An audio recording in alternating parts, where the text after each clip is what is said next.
কেনেকুৱা লাগিছে ইয়াত কাম কৰি? ভাল লাগিছে। কিমান দিনমান লাগিব দলংখন আৰু এনেই আপোনালোকৰ আইডিয়া মতে? 2 বছৰ লাগিব ন? নমস্কাৰ, স্বাগতম জনাইছোঁ মোৰ অন্যটো ভিডিঅ'লৈ। বন্ধুসকল, বহুত দিনৰ পৰা ভাবি আছিলোঁ গায়ন্দি দলংখন আপোনালোকক দেখাম বুলি। গায়ন্দি দলং বা গায়ন্দিৰ ওপৰত অলৰেডি এখন দলং বনি আছে, সেইখনতো অহা যোৱা যাতায়াত চলি আছে। কিন্তু মোৰ ঘৰৰ ওচৰতে মানে থিতাতে এখন ডাঙৰ দলং বনি আছে গায়ন্দি দলংখন। মই আপোনালোকক দেখাম বুলি ভাবি আছিলোঁ বহুত দিনৰ পৰা, কিন্তু দেখাবলৈ সুবিধা পোৱা নাই। টাইম পালোঁ, গতিকে আহি গ'লোঁ মই দলংখন দেখাবৰ কাৰণে। আৰু বলক তেতিয়াহ'লে দলংখন একেলগতে চাওঁ। আৰু ইয়াত দেখিবলৈ পাইছে বন্ধুসকল, একদম পূৰ্ণ গতিত কাম চলি আছে। মিস্ত্ৰী মানে পূৰা কামত লাগি আছে আৰু মাত্ৰ 1 2 3 4 5টা খুঁটা বনাবলৈ বাকী আছে। বাকী খুঁটাখিনি বাৰু সম্পূৰ্ণ কমপ্লিট হৈ গ'ল, মাত্ৰ ওপৰখিনি বাকী আছে। আৰু এইখনেই হৈছে আমাৰ গায়ন্দিৰ ওপৰত থকা মানে দ্বিতীয়খন দলং। এখন বহুত দীঘল দলং হ'ব এখন। সঁচা অৰ্থত ক'বলৈ গ'লে বন্ধুসকল, আমাৰ দলংখন হোৱাৰ পৰা ধৰি আমাৰ মানে নিলখবাসী, প্ৰথমতে নিলখবাসীৰ কথা ক'ম।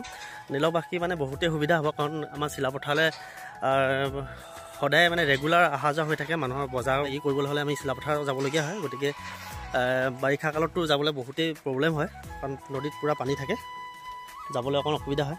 বাঁহৰ ভোজ হ'লে দলংখন সম্পূৰ্ণ হ'লে মানে বাঁহৰ ভোজত যাবলগীয়া নহয়। আৰু দলংখন আৰু 2-3 বছৰৰ ভিতৰত হয়তো ওলাই যাব, তেতিয়াতো আৰু সুবিধা হ'ব। পূৰা কাম লাগি আছে ন? কেইটা খুঁটা বাকী আছে? 5টা খুঁটা বাকী আছে। এইকেইটাই আছে ন? টোটেল খুঁটা কেইটা আছে দলংখনৰ? 16টা। একেবাৰে মঠাইলৈকে খুঁটা নহয় ন?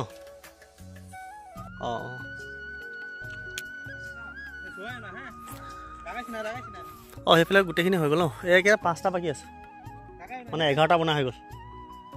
আপোনাৰ ঘৰ ক'ত? লখিমপুৰ। ৰাতিও কাম কৰি থাকে নেকি? কেম্প হৈ থাকে। আৰু বন্ধুসকল, এইখনেই হৈছে গায়ন্দি দলং, যিখন মানে মোৰ ঘৰৰ একেবাৰে কাষতে লাগি আছে। আৰু বহুতে সুবিধা হ'ব দলংখন হোৱাই যোৱাৰ পিছত আমাৰ চিলাপথাৰলৈ আহিবলৈ যাব। আপোনালোকৰ চবৰে ঘৰ লখিমপুৰতে নেকি? চবৰে লখিমপুৰ। কেনেকুৱা লাগিছে কাম কৰি ইয়াত? কেনেকুৱা লাগিছে ইয়াত কাম কৰি? ভাল লাগিছে। কাম কৰিবই লাগিব ন? এনেই কিমান দিনমান লাগিব দলংখন আৰু এনেই আপোনালোকৰ আইডিয়া মতে? 2 বছৰ লাগিব ন? 2 বছৰটো হৈ গ'ল ন? ওপৰৰ কামটো বেছি টাইম নালাগে ন? হ'লেও মানে খুঁটা তলৰ পৰাটো বেছি হেৰি আৰু 2 বছৰ ন? 5টা খুঁটা বাকী আছে। ইতিমধ্যে 11টা খুঁটা সম্পূৰ্ণ হৈ গ'ল। টোটেল দলংখনৰ খুঁটা আছে 16টা, আৰু 5টা খুঁটা মানে বনাবলৈ বাকী আছে। এই 5টা যিটো 5টা দেখিবলৈ পাইছে, এই 5টা বনাবলৈ বাকী আছে। তাৰপিছত মানে দলংখন সম্পূৰ্ণ হৈ যাব। ইপাৰলৈ যাব নোৱাৰোঁ, গোটেই খুঁটাখিনি মই মানে দলঙৰ ইটো মাথাৰ পৰা ইটো মাথালৈ যাব নোৱাৰোঁ, কাৰণ জোতা পিন্ধি আহিছোঁ, পানী বেছি আছে। ইয়াৰ পৰাই গোটেই খুঁটাকেইটা আপোনালোকক দেখাবলৈ চেষ্টা কৰিছোঁ। আৰু এতিয়া দলংখন হোৱাৰ পৰা মানে ধৰক পিকনিক প্লেচ, ধুনীয়া পিকনিক প্লেচ এটা হ'ব ইয়াত। দূৰৰ পৰা পিকনিক খাবলৈ আহিব পাৰিব। এই জেগাডোখৰ বহুতেই ভাল হৈ গৈছে, আৰু আহিবই মানে জেগাডোখৰ হৈছে এতিয়া পিকনিক খাবলৈ মানুহ আহিবই। আৰু সুবিধাও আছে, ধুনীয়া চফা পানী আছে। মেইন পানীটো প্ৰব্লেম হয় বুলি চবতে কোৱা শুনো নদীত গ'লে মানে, কিন্তু ইয়াৰ পানীটো মানে একদম পূৰা চফা, পিকনিক খাবলৈ সুবিধা হ'ব। আৰু দলংখনো যিহেতু বনি আছে নতুনকৈ, আহি ভালেই লাগিব, পিকনিক খাই ভাল পাব আপোনালোকে, গতিকে আহিব।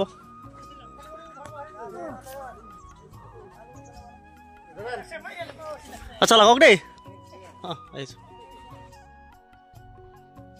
আৰু জনাবলৈ পাই সুখী হৈছোঁ যে 2 বছৰৰ ভিতৰত দলংখন সম্পূৰ্ণ হৈ যাব বুলি কৈছে বনোৱাসকলে। আৰু কামো দেখিবলৈ পাইছে, একদম দ্ৰুতগতিত কাম চলি আছে। মাত্ৰ 2 বছৰ লাগিব বুলি কৈছে। আৰু 2 বছৰত মানে ওপৰে তলে কাম মানে সম্পূৰ্ণ হৈ যাব বুলি কৈছে মিস্ত্ৰীসকলে। জেগাডোখৰত মানে পিকনিক খাবলৈ বহুতেই ভাল হ'ব। নতুনকৈ দলংখন যিহেতু বনি আছে, আপোনালোকে পিকনিক খাম বুলি যদি ভাবিছে, আহি পিনে খাব পাৰে। বহুতেই ভাল হ'ব, সুবিধা আছে, পানীৰ সুবিধা আছে, ছাঁও আছে, মানে কি খুঁটাবিলাক বনি গৈছে যে ছাঁও হৈ যাব। সৰু ল'ৰা ছোৱালী লৈ পিনে ইয়াত পিকনিক খাবলৈ আহিব পাৰিব। এতিয়া বন্ধুসকল, ভিডিঅ'টো ইমানেই আছিলে। মই আপোনালোকক দেখাম বুলি ভাবি আছিলোঁ নৱনিৰ্মিত যিখন দলং বনি আছে গায়ন্দিৰ ওপৰত, দলংখন মই আপোনালোকক দেখাম বুলি ভাবি আছিলোঁ। চ' আজি দেখালোঁ। যদি ভিডিঅ'টো ভাল পাইছে তেনেহ'লে লাইক, শ্বেয়াৰ, কমেণ্ট কৰিবলৈ নাপাহৰিব।